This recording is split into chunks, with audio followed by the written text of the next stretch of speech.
This is a production of World Video Bible School. To God be the glory.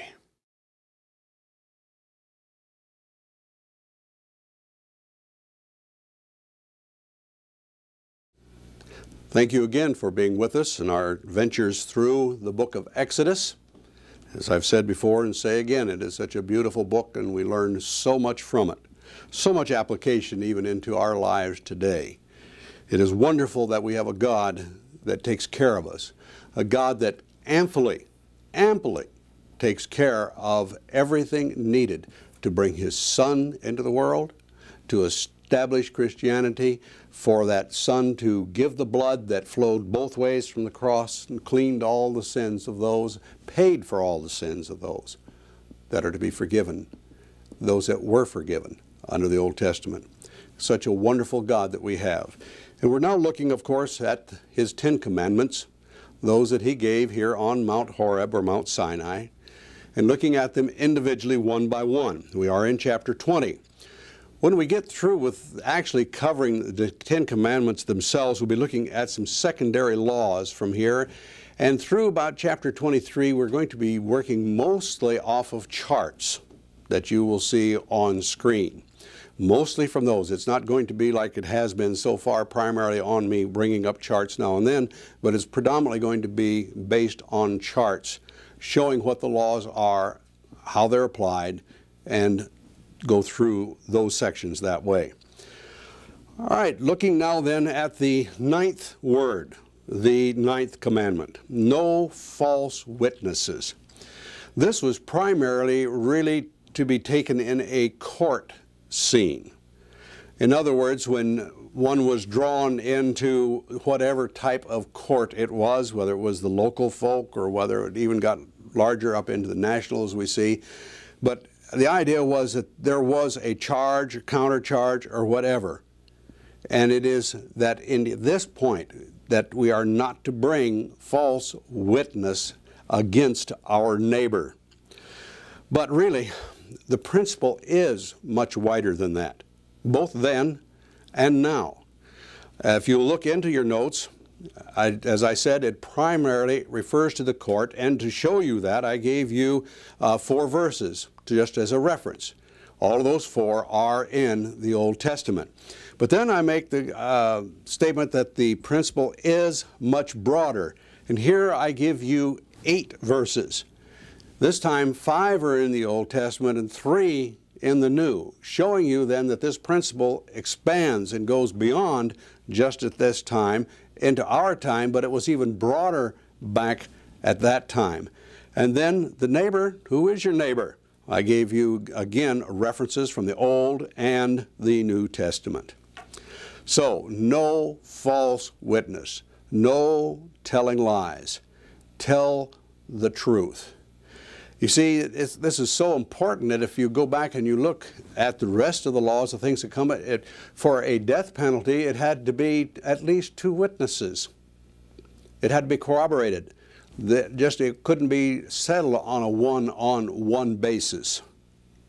And so we see, again, this idea of verifying, protecting truth is the idea.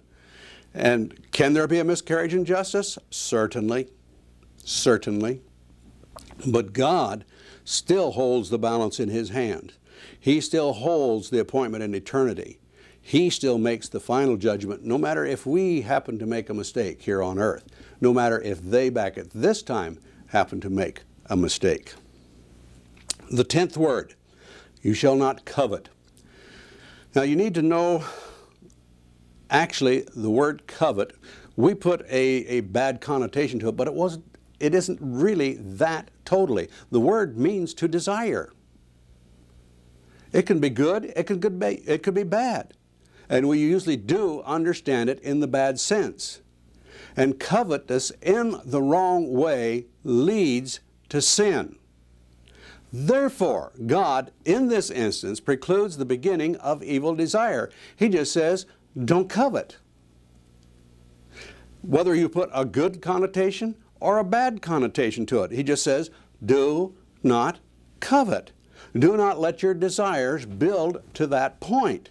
And of course, then this automatically takes away all evil desire. This is the idea here. God is trying to eliminate that for these people. Now, from verse 18 moving on through chapter 23, verse 33, we're getting into the secondary laws. We see in 18 through 23, there is much awe and respect for God and His leaders. These people are finally beginning to understand, they're beginning to have the right attitude toward them. Should we take the word awe and move it on into fear? Yes, yes. These people in these judging situations, Moses and those that were helping him, many times had the authority to decide life and death matters on an individual. Fear should be there. We look at God. Does He have the life and death? Yes, physical and spiritual.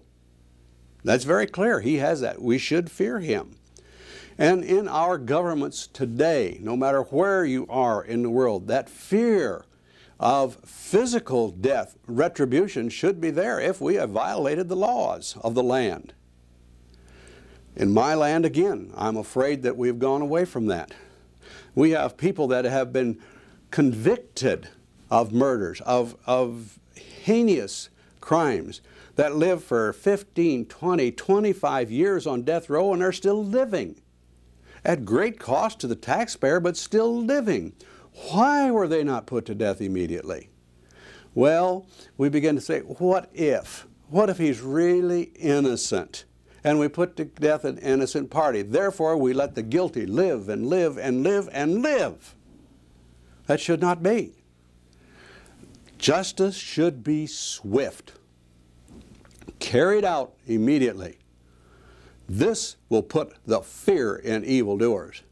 But if they know that they can commit wrong and go to jail for a certain amount of time, fine. If they commit murder and they can go to jail and go on death row for the rest of their life and be fed and clothed and housed, not to have to worry about a thing, that's all right with some people too. They could care less. They don't have to fear death.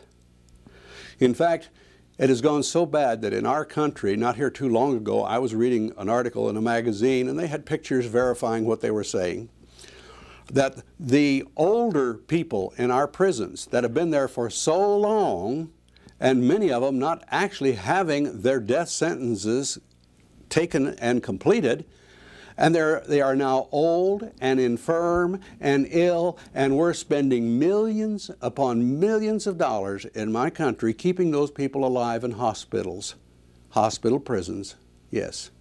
But keeping them alive and spending great amounts of money for these infirm, old people that should have had justice executed and done with and gone. It is so sad. But if we have a society that believes in carrying out the judgment now and doing it now, we would have a lot more fear and respect for our system, and we'd have a lot more people not murdering, not carrying off heinous crimes. They would think 2 or 3 times before it. But again, the question comes, what if? What if the person is innocent? Let God take care of that. If he's innocent and he's killed for the wrong reason, his soul, if it is right with God, what difference does it make? Oh, you say he could have lived longer. Yes, but what difference will it make in 1,000,000 years from now, if that's still counting time and we're in eternity? What difference will it have made? Nothing. Not at all. Nothing. Laws need to be enforced. They need to be carried out. What does verse 24 really say literally? It says, in every place where I cause my name to be remembered, I will come to you and I will bless you. Does this mean then? Yes, but it also has a reference to that time of the church, having that time being today. Let's look at verse 19. Verse 19. Then they said to Moses, you speak with us, and we will hear, but let not God speak with us, lest we die. These people are beginning to really get the fear of God in them. And they say, you talk to him. You bring the message. We'll listen to you, but we're afraid to be in the presence of Jehovah God. That's well. That is good that they have this kind of fear. They did not want to die. They did not want to chance anything like that. Well, my friends, can we also die spiritually? Yeah. Can we take God for granted and take upon ourselves doing things our way instead of His? Yes. Should we fear God? Absolutely. We should fear Him. Let's read also now verses 24 through 26. 24 through 26 in chapter 20 of Exodus. An altar of earth you shall make for me, and you shall sacrifice on it your burnt offerings and your peace offerings, and your sheep and your oxen. In every place, now get this now, in every place that I record my name, I will come to you and I will bless you. If you make me an altar of stone, you shall not build it of hewn, cut stone. For if you use your tool on it, you have profaned it. Nor shall you go up by steps to my altar, that your nakedness may not be exposed.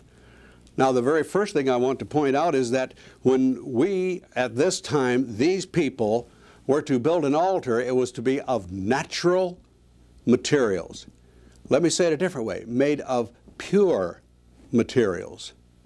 Not fashioned in any way according to what a man thinks, by taking stones and cutting them and make them fit perfectly and going through all that. No. Of nature's way, the way God had it. Made of very simple materials.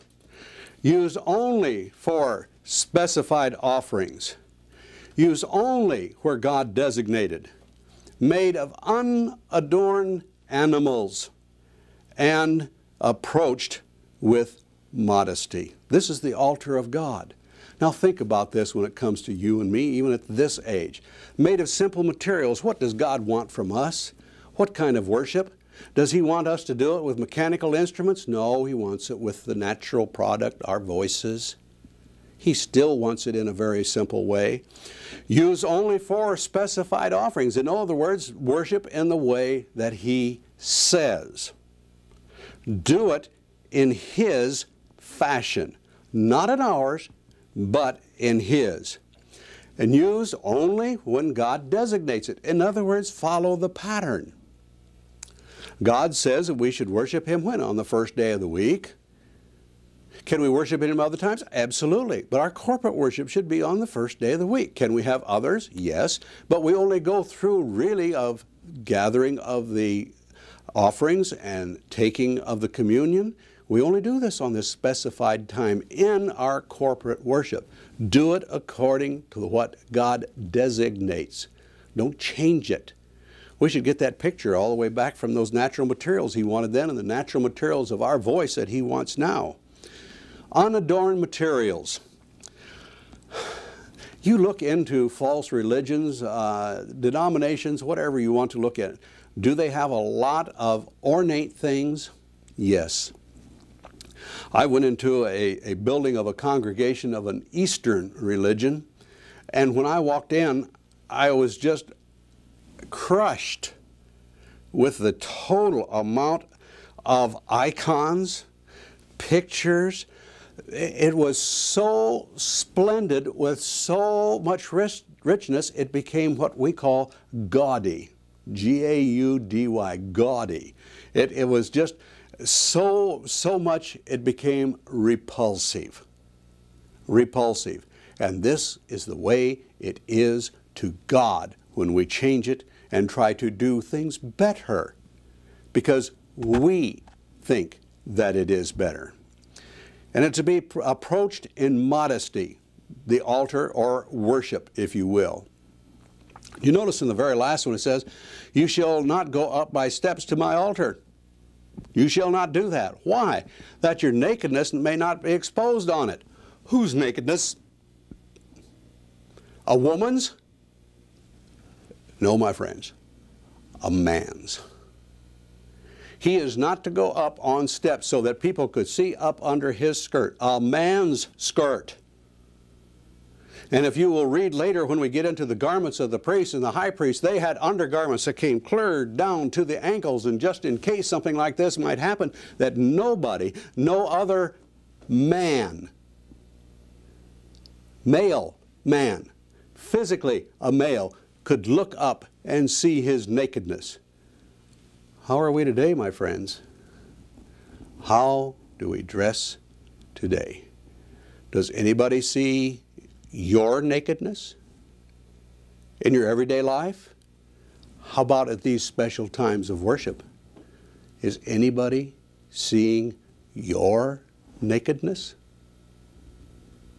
How about our women folk? Are we wearing dresses cut so low that our nakedness is showing along the bust line? Are we wearing skirts so high that there is no question about what her legs look like, almost all the way up to where they join her hips? Just this week, I have seen young girls whose skirts were so short they did not go but 2 inches below the end of her leg where it joined the hip. So sad that we have to expose ourselves. But then it makes it worse, according to this, when we come before God in worship.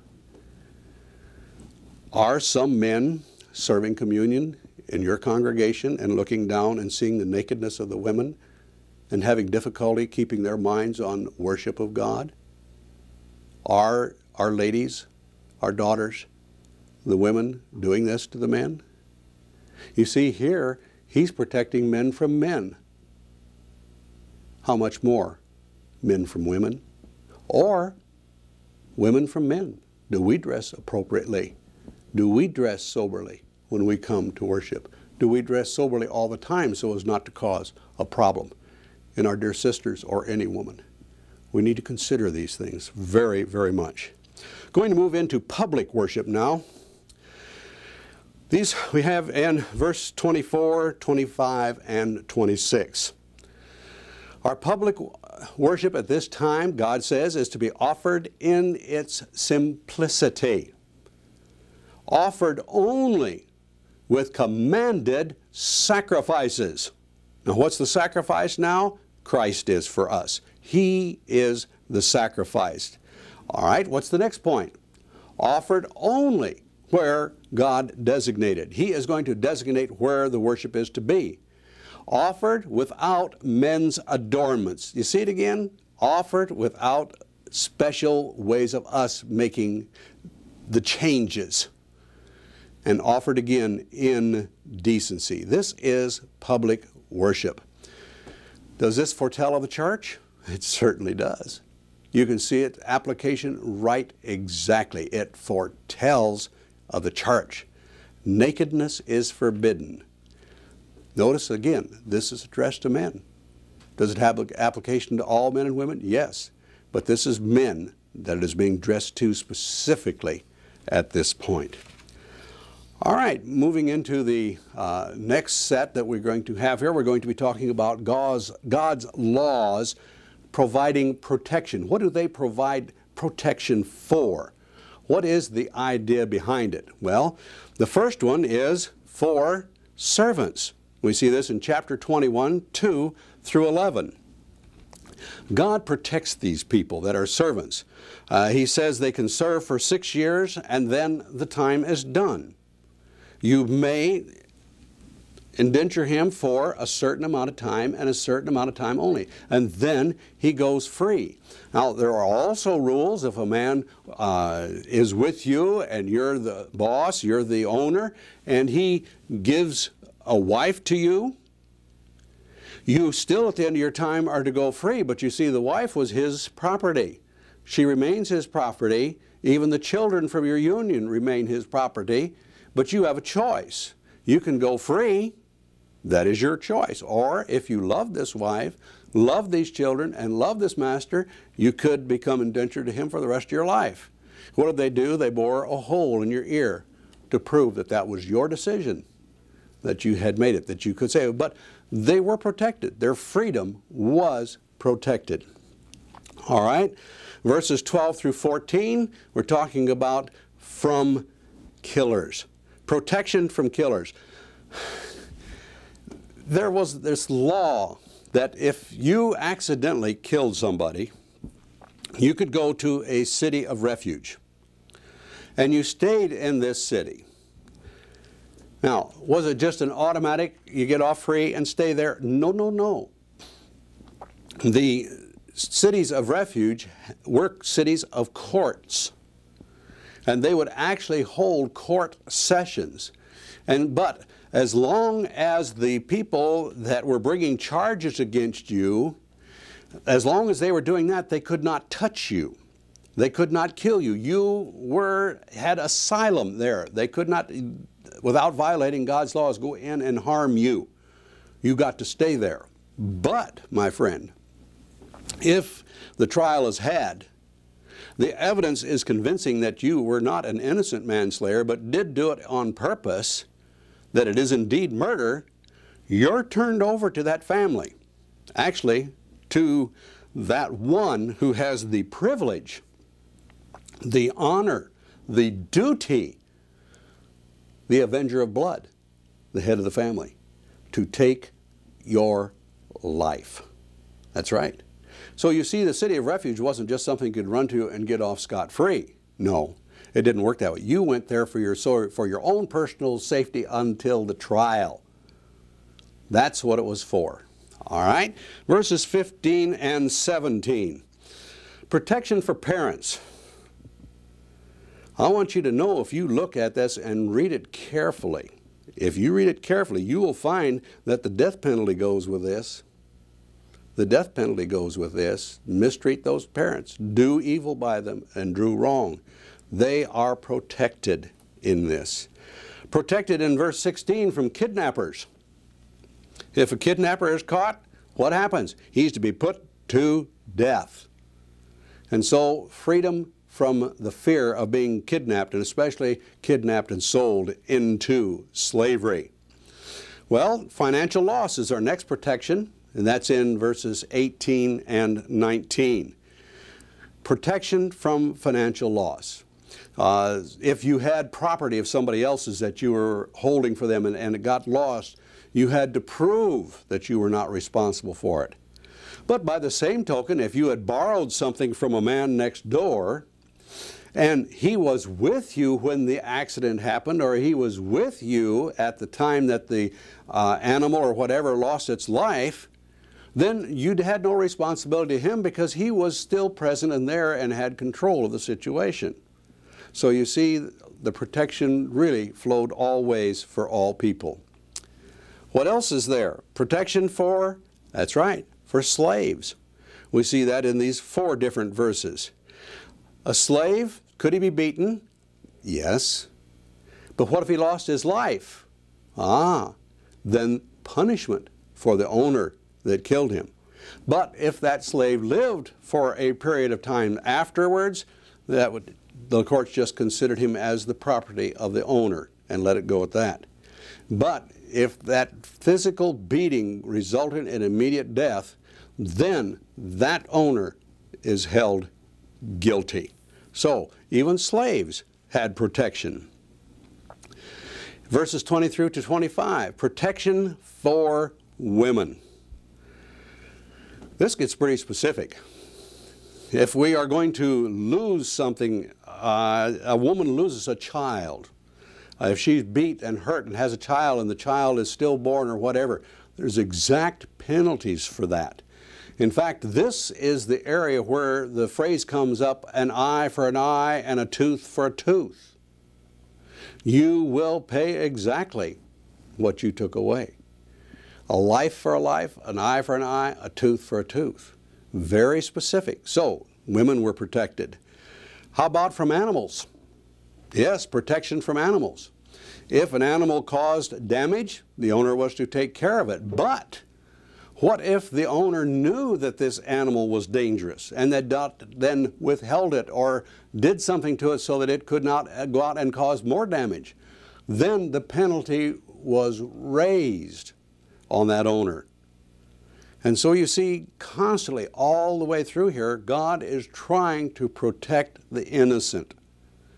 Those that are truly guilty are going to be punished.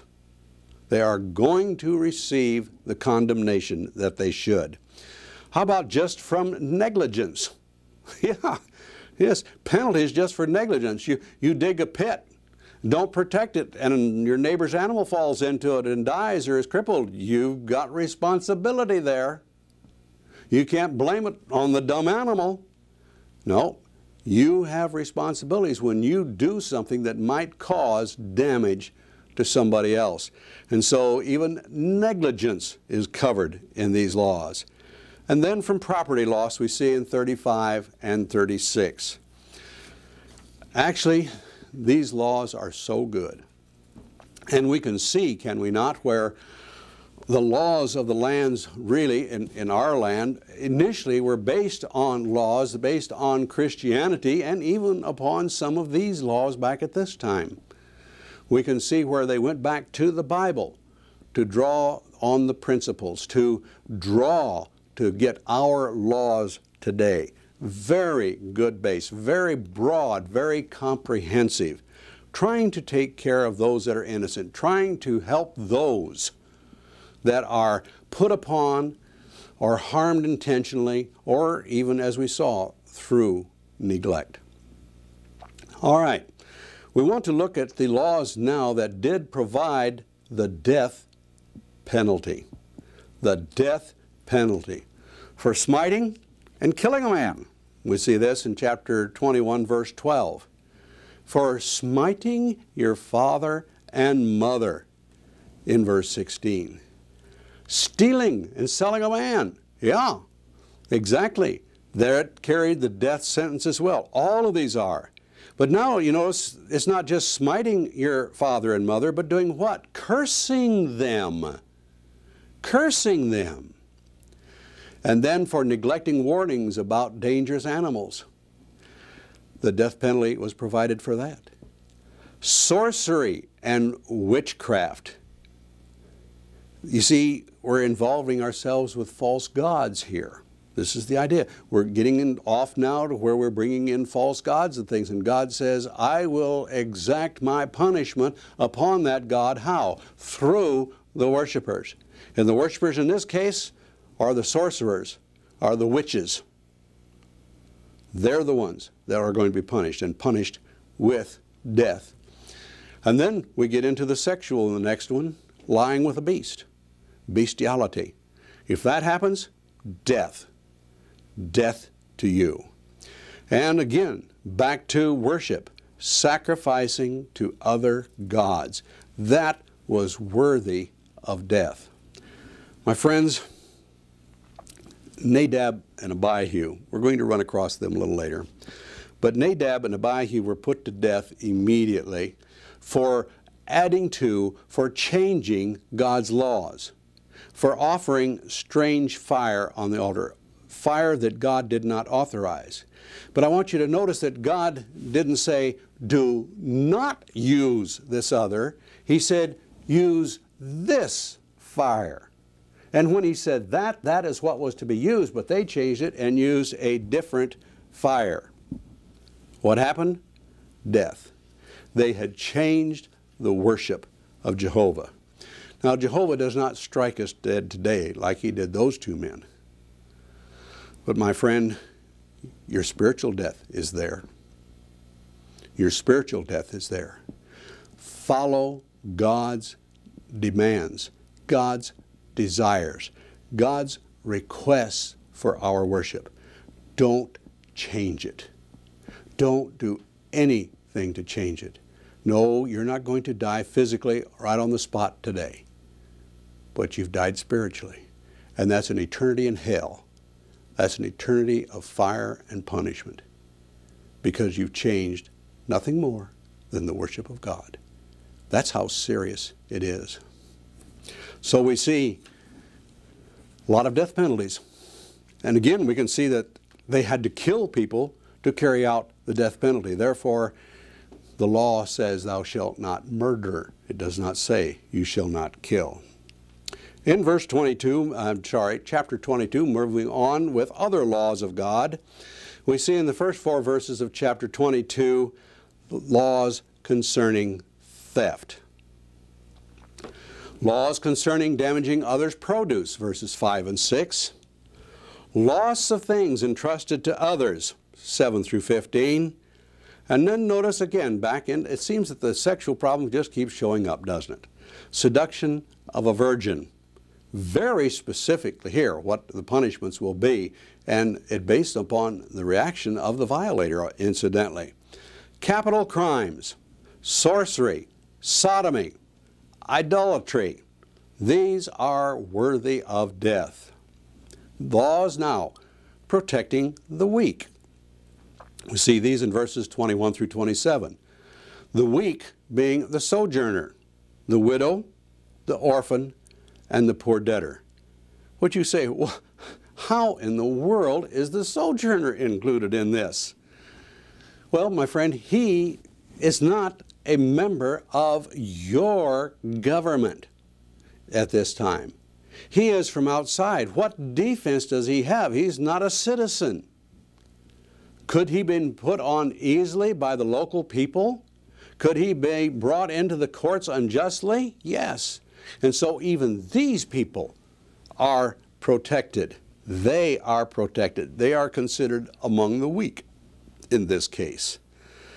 Notice in the poor debtor that the cloak was returned every single day. The coat was returned. Why?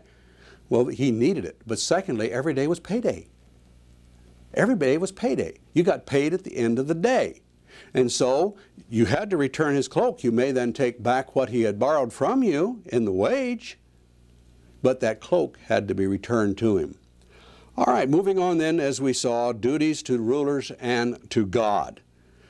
Duties to the rulers. Don't curse them. That, my friend, is awful hard to do when you have a very ungodly ruler. If where you are, or if where I am, we have ungodly rulers in, say, our county, in our city, in our state, in our federal government. If we have ungodly rulers there, beware about cursing them. My friend, we need to pray for them. We need to pray that something in God's providence will happen to change them, to bring them back to what they should be. But be very careful about cursing leaders. You see, even ungodly leaders have a duty to God to maintain certain things, to maintain justice in the land and to maintain protection from those outside the land, to also punish those that are doing evil against other members of the society. See, they have a God-given function. And you say, well, how could we ever give honor to a person like that? My friends, every ruler is there through the permission of God. Pharaoh is a very good proof of this.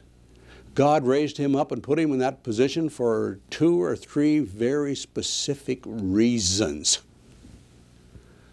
So if you or I, at this time or sometime in the future, have an ungodly ruler, be careful.